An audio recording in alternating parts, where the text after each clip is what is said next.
Well, let's talk to Mohammed Marandi. He's a political analyst and professor at Tehran University. Professor, we've seen various reactions to Raisi's win from the international community. What do you think his win will mean for Iran's foreign policy?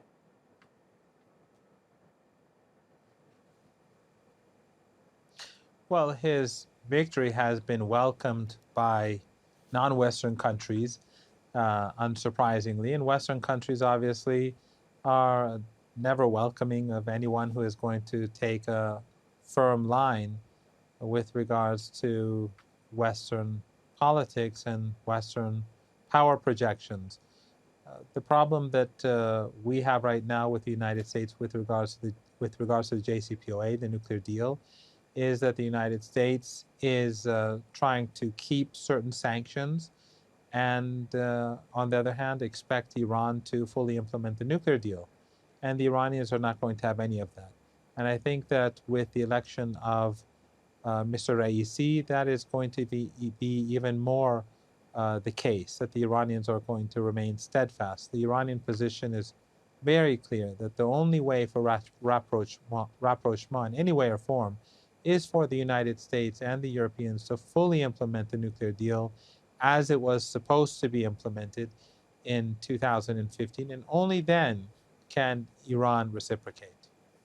What does the record low turnout in this election tell you about the feeling of people there in Iran?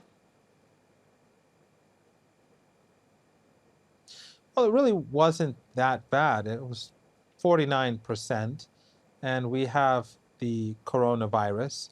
And as you know, the United States has sanctioned Iran. It prevents Iran from importing masks. Well, it did at the beginning.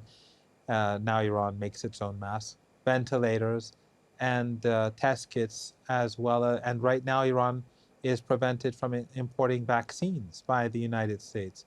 And even since Iran saw that it could not purchase vaccines, it developed its own vaccine, and the companies that were involved were all sanctioned. So the United States has weaponized COVID-19, and that has made life more difficult for Iranians. So that has had a significant impact. According to polls, roughly 10 to 12% of Iranians did not participate or were not planning to participate because of COVID-19. If you add just 10% to the 49%, then it would be 59%, and it would have itself been a reasonable turnout. The only real candidate that was controversial, by the way, who was not allowed to run, was the former Speaker of Parliament. Mr. Ahmadinejad, none of the political parties, reformists, moderate, principalists, were in favor of his running.